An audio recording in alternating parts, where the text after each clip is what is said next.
Saat malam datang tanpa suara dan bayangan mulai bercerita, tutup jendela, matikan lampu, bersiaplah kisah ini.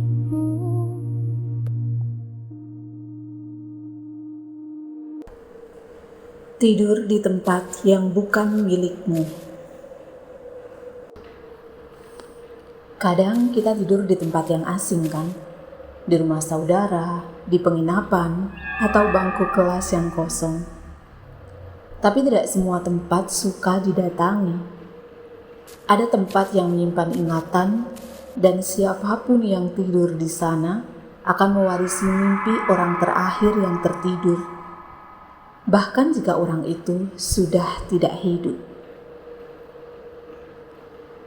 Cerita ini dimulai saat Robin tertidur di sebuah musola kecil dan bangun bukan sebagai dirinya. Perjalanan sekolah membuat Robin dan Eko menginap di desa terpencil. Malam itu, Robin memilih tidur di musola dekat kebun, tempat warga biasanya hanya sholat dan segera pulang. Eko memilih rumah penduduk, tapi Robin merasa tempat itu tenang, sunyi. Tapi malamnya, Robin bermimpi jadi orang lain. Ia mengenakan seragam tua, memanggil nama anak kecil dan menangis. Saat terbangun, matanya basah. Di sakunya ada lembaran foto lawas, foto yang bukan miliknya. Setiap kali Robin terbaring di tikar itu lagi, mimpinya semakin nyata. Ia bisa mencium bau asap, merasakan panas, mendengar anak kecil menangis dan minta tolong. Dan di malam ketiga, dalam mimpinya, ia melihat dirinya sendiri bukan sebagai Robin, tapi sebagai Ustadz Tabrani, membakar pintu dari dalam dan terkunci.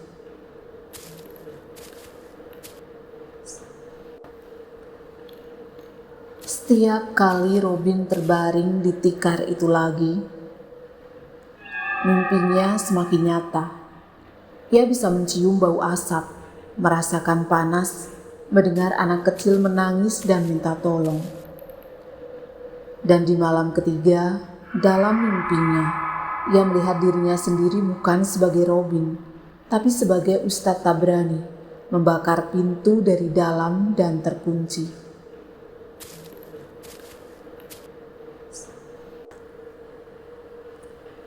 Siang harinya, Robin mulai berbicara dengan gaya yang bukan miliknya. Ia menyebut nama murid-murid yang tak ada di desa. Bahkan saat mengaji di masjid utama, suaranya berubah. Warga desa kaget karena suara itu adalah suara Ustadz Tabrani. Eko menyadari Robin tidak hanya mimpi, ia sedang diisi. Eko membaca dari buku tua warisan Pak Aryo. Tempat yang pernah menyimpan kematian tidak selalu diam. Ia menyimpan gema terakhir dan menyampaikannya pada yang tidur di atasnya. Untuk menghentikannya, Robin harus tidur sekali lagi di tempat itu. Tapi kali ini tidak boleh ikut masuk ke dalam mimpi. Robin kembali ke musola. Eko menunggu di luar membaca doa. Robin tertidur dan mulai menggigil. Dalam mimpinya, api mulai muncul lagi. Anak kecil menangis, dan suara Tabrani berkata, "Bukan salahmu nak, tapi tolong doakan aku tidur tenang." Robin menutup mata, membaca doa dalam hati, tidak ikut bicara, tidak ikut menjawab, hanya diam. Dan perlahan mimpi itu hilang. Robin bangun sebelum subuh. Tidak ada tangisan, tidak ada bekas air mata. Tikar itu sudah dibakar, dan di pagi hari warga menyumbang tikar baru sebagai tanda penutup. Tapi mimpi menyisa. Robin dan Eko kembali ke kota. Tapi satu malam, Eko tidur siang di musola sekolah. Ia bermimpi berada di tengah api. Seorang anak kecil memanggilnya dari ujung ruangan. "Kak, aku belum sempat diselamatkan." Tempat yang pernah menjadi saksi mimpi buruk akan terus menyimpan rekamannya. Jadi lain kali kamu tidur di tempat asing, jangan langsung rebahan. Periksa apakah tempat itu masih menyimpan mimpi orang sebelumnya. Karena bisa jadi kamu sedang berbaring di atas ingatan terakhir seseorang. Saat malam datang tanpa suara dan bayangan mulai bercerita, tutup jendela, matikan lampu, bersiaplah kisah inimu. Bareng Baten dan Indri yang setia menemani, cerita horor datang pelan tapi pasti dari lorong gelap sudut rumah yang sunyi. Semua kisah nyata atau ilusi.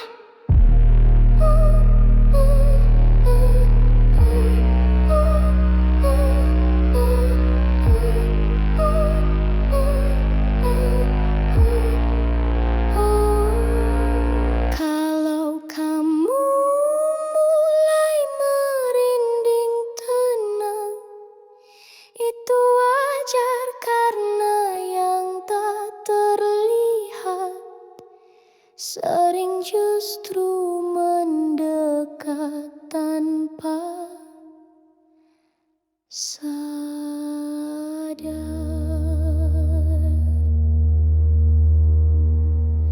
Sampai jumpa di kisah selanjutnya nanti.